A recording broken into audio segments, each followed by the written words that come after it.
Dans quelques jours, il sera temps de manger beaucoup, à profusion, tout ce qu'on veut. Mais notre corps sera mis à rude épreuve dans ce marathon de soirées festives que nous offre le temps des fêtes. On se cachera pas que dans le temps des fêtes, même si on a tous les meilleurs conseils nutritionnels qui soient, on se bourre la face quand même. Andréane se spécialise en microbiote. Ça, c'est des bactéries qui ont un grand rôle à jouer quand on parle d'excès alimentaire. Les microbiotes sont responsables du sentiment de ballonnement qu'on peut ressentir après quelques soirées festives. Mais maintenant, quels sont les trucs pour contrer ces effets-là des excès? En fait, il n'y a pas de truc pour limiter l'impact des petites saucisses dans le cocktail, surtout si on en prend tous les jours et en très grande quantité. Mais je dirais, si on est capable d'intégrer peut-être une petite routine réaliste dans les journées où c'est un petit peu moins copieux ou festif.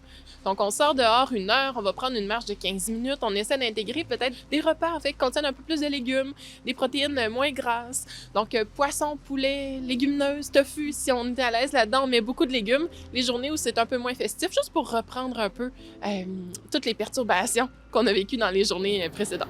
Justement, en plus d'essayer de bien s'alimenter lors des journées un peu plus tranquilles, il y a le sport qu'il ne faut pas négliger. 3 semaines de temps des fêtes intenses, c'est pas grave, c'est correct, on en profite, on a un petit moment de bonheur, mais il faut planifier sur le long terme la remise en forme. L'activité physique, c'est le moyen idéal pour augmenter son système immunitaire, mieux résister au stress, dormir mieux, être plus en santé en général. Donc, si on va vers certains excès, de contrebalancer avec l'activité physique pour s'aérer le cerveau, juste faire en sorte que notre système, notre métabolisme bouge mieux, bouge plus vite, c'est vraiment, vraiment bon. Mais là, attention, ces professionnels s'entendent sur une chose. C'est tout à fait acceptable d'en profiter pendant la période des fêtes.